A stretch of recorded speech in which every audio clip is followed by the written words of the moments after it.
Hey everybody, today Rahdo runs through 7 Wonders Babel, which is the latest expansion for the excellent, one of my favorite games of all time, 7 Wonders. And this is, I think, its 3rd expansion after Cities and Leaders, and by far this is the best one. The other 2 expansions I was like, they were okay, they've got some good points, but this one is spectacular. And I'm going to do a very quick run through today to try to show you how that is. I'm not going to do a full run through because I've done a full run through of 7 Wonders and the other 2 expansions, which you can go check out if you want to click that link right there. What is it, Dob?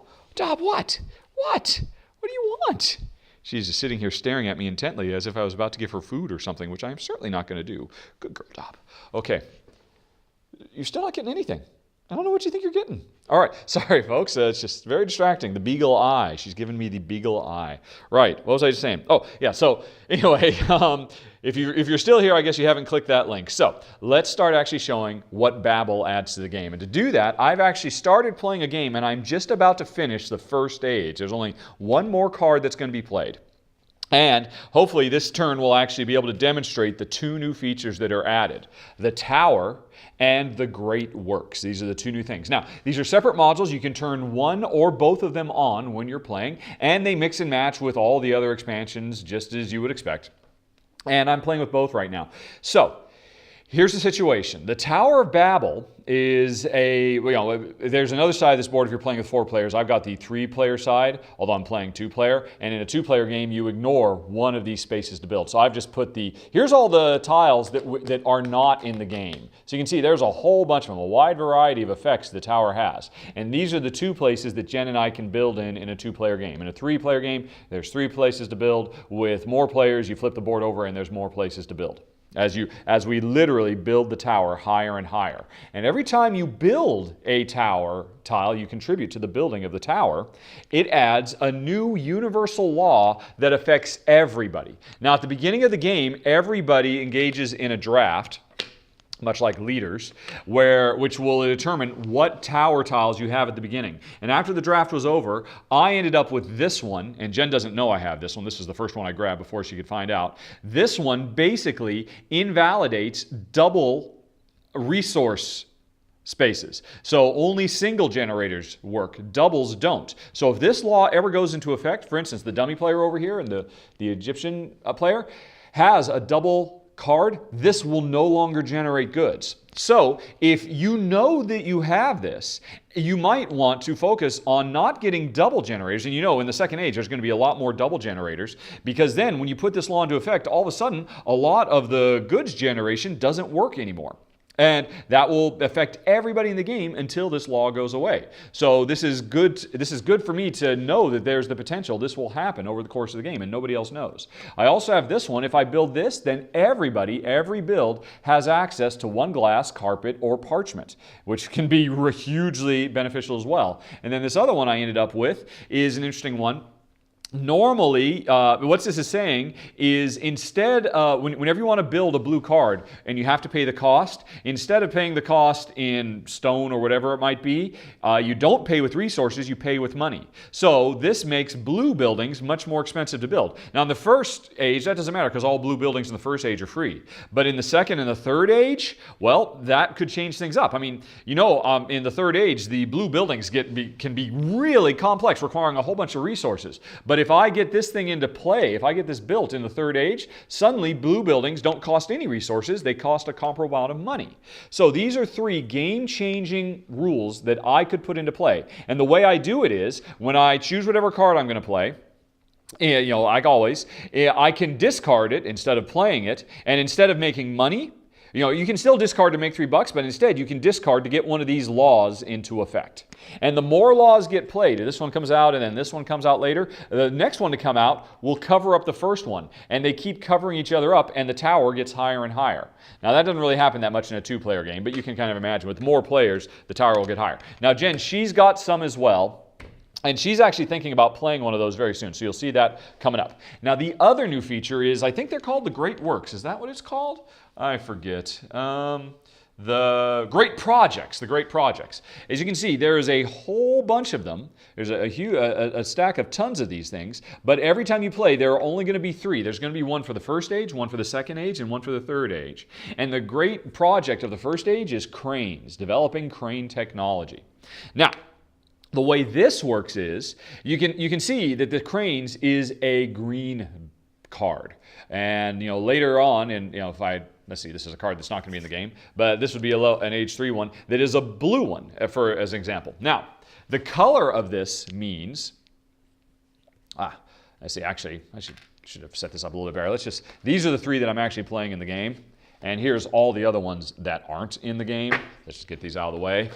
All right, so I can see I've got age 3 and age 2 here. But right now, and I shouldn't peek at those. Oh, but I just peeked. Oh, well. Right now, we're focusing on this. Whenever somebody tries to build a green building, as you can see, here's a reminder, whenever somebody tries to build a green building, which is a science building, if they pay $1 extra, they can contribute to this great project. And as you can see, already, Jen has done that. Earlier in this age, she built this, and she had to pay me because I had the glass to do it. As you can see, I just really focused on getting a bunch of stuff, and then I made a lot of money because because people need it. All right, so anyway, so Jen built this, and when she did, she paid an extra $1 to contribute to crane building. And there's proof of that because at the beginning of the age, there were 2 of these here. If both of these were taken, that means the cranes were successfully built. Jen took one of them by paying $1, and so she has contributed to the building of cranes. Now, Jen, if she could build another green and pay another $1, she could take the other one as well. Or alternatively, I could take the other one if I build a green and take $1. But so far, I haven't done it yet. And, I've been hoping to do it because, time's almost up. Because here's what happens. If let's say Jen built both greens, right? Jen built 2 greens in the first age, and she was able to get and paid $2 and she got both of these. If the project is successful, then everybody who didn't contribute, well, nothing happens. And everybody who does contribute gets this benefit. And this benefit is really nice. This is a token you can trade in at any point in the game to build a building without having to pay any cost. And you can imagine towards the end of the game how valuable that is. So if this were the case, if Jen had built 2 greens, she would get 2 of these, and that's later in the game, 2 buildings she builds totally for free. And all she had to do is pay $1 extra and get a green built. But now as it happens, she hasn't yet. There is 1 green, and in fact, Jen, so that situation, I should say, on the other hand, if the thing is not completed, then it's bad. Anybody who did work on it does not suffer the consequences. But anybody who failed to contribute, so if this thing doesn't get built at the end of this age, Jen, well, she blew a buck, but that means she doesn't get punished for failing to build it. I will get punished. And my punishment for cranes is 1 of my brown resource, in fact, my only brown resource card will get destroyed. Now, if I didn't have a brown resource card, then I wouldn't care. I'd say to heck with it. It'd be nice to get this benefit, but but I wouldn't be particularly brown. But fortunately, I have arranged things because Jen just handed me back my cards, and there it is. Here's the last screen. And it was tough. We've had this for the whole time, and we've also had the parchment, and I took a gamble last turn and did the parchment myself, and then I was hoping Jen would give this back so that I'd be able to build it now on the final turn. And she did, so that was good. Although I'm going to kind of do it in a funky way because I've got the Hanging Gardens of Babylon. So anyway, let's go on ahead and play and show how all this works out. So I've got my final 2 cards. I've got to pick one, and I want to get this green built because if I build a green, then I will contribute as well, and everybody will benefit, and I won't have my brown card destroyed because of the wrath of, well, whoever gets pissed off. But my middle power, play the last card of each age. If I can do this, if I can get this built now, then I'll be able. So what I'm actually going to do is I'm going to play this card. And now, and so this was the last card. It's going to get discarded like normal because, there's of the 7 cards you play, 1 of them never gets played. All right, so I'm going to play this card. That's my choice. And then this was still in my hand. Jen, let's see. She's playing for the dummy this round, for the third city, the free city. And so she gets another card. And now this is the third city's card that's not going to get played. And let's see. Now, Jen is going to, right. Right. Jen is going to trash one of these cards, and she is actually going to build one of her portions of the tower. And this is going to work out really nicely. Jen is going to, what she want to trash? She'll give this one, the third city, will build this so that, there's more resources available. So that's what she chooses for the third city. For herself, she doesn't care. She'll trash this. She'll trash this card. And this is the card she didn't play. Okay, so everybody reveals. The free city is getting another one of these things. And I had handed this to Jen. I've been hoping throughout the entire first age that Jen would build this for herself. Because remember, I've got the secret thing that I can make it, suddenly not work anymore. But Jen put it up there. Although it's interesting, still, if I make this law a law of the land, then these two cards don't provide for anybody. So, and that's actually really interesting because that means there's less clay and less stone.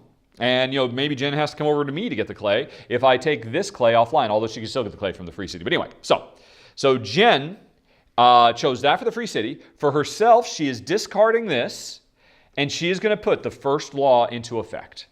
And now this is an interesting one. This is one that whenever you suffer a military defeat, instead of taking one military defeat token, you take two.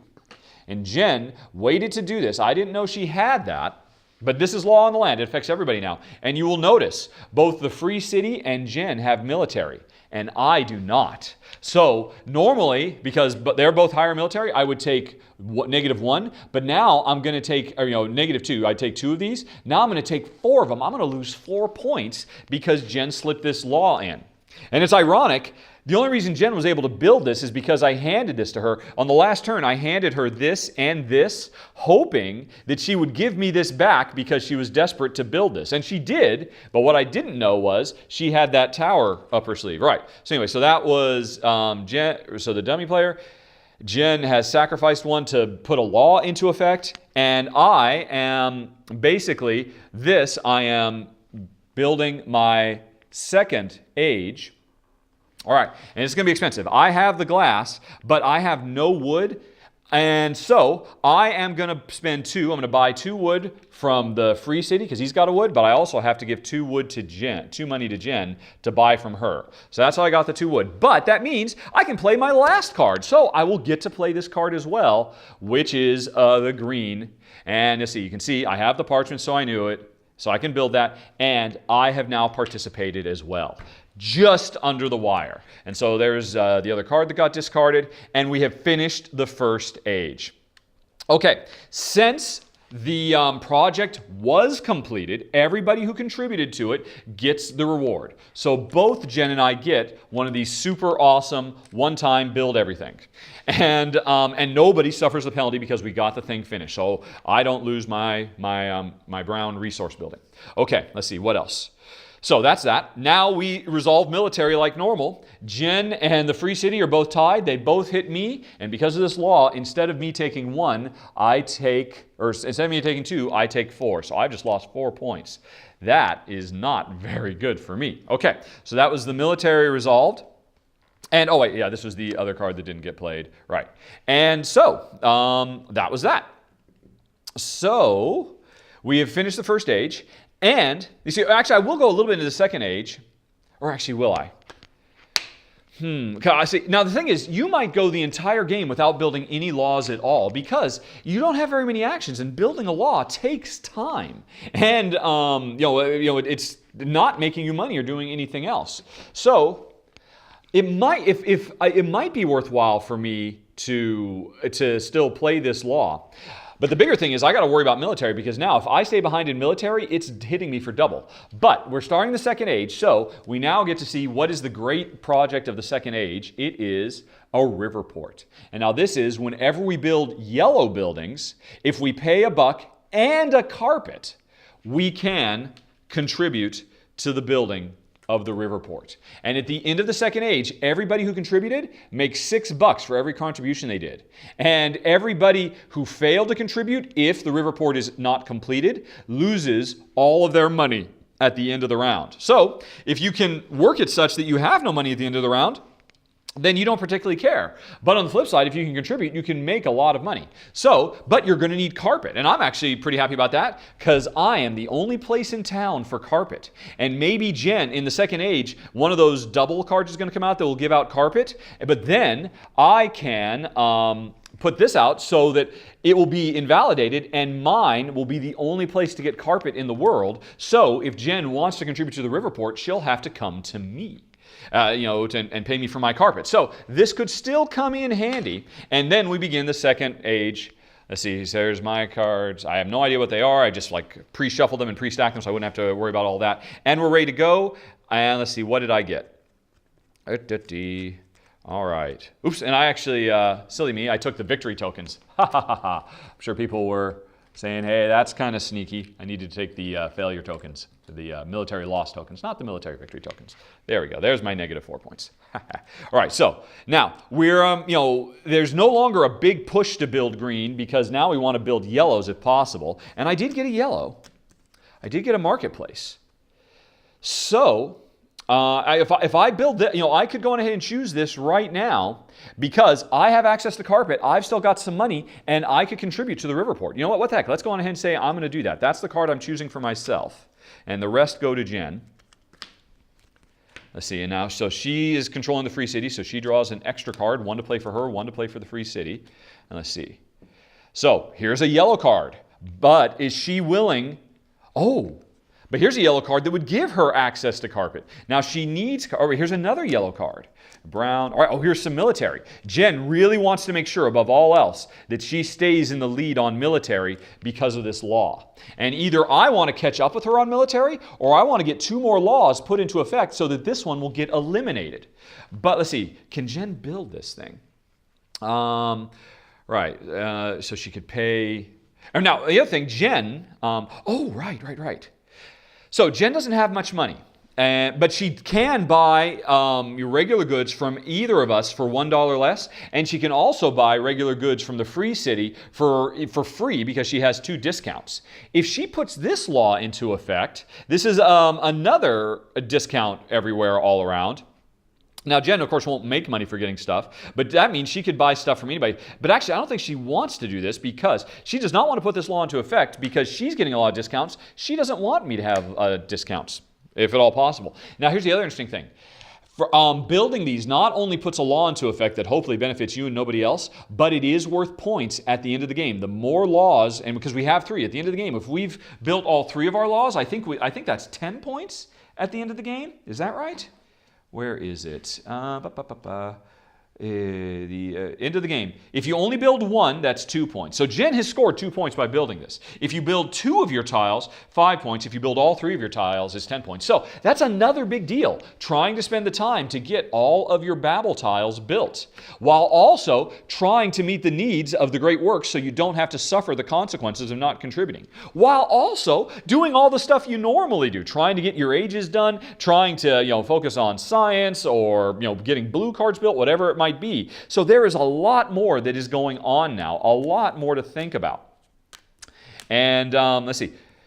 And you know what? Actually, I think that is enough. I will stop there. I've shown you, putting one of these in play and how it can have a big impact. I've shown contributing to the great works and how that can have a big impact because now both of us have the opportunity to build for free. And you can see there are a ton of new tokens that come in this game with all these new special powers. A permanent addition of 2 to your military. Victory points are, there's lots and lots of stuff in here. But those are the basics. Wow, that took 20 minutes. Shoot. Well, it was quicker longer than I thought, but still. You have a pretty good idea, hopefully, of what Babel adds. You've seen it a little bit in action. If you'd like to hear some final thoughts, you can hit the button that's on screen or follow the show notes in 5, 4, 3, 2, 1.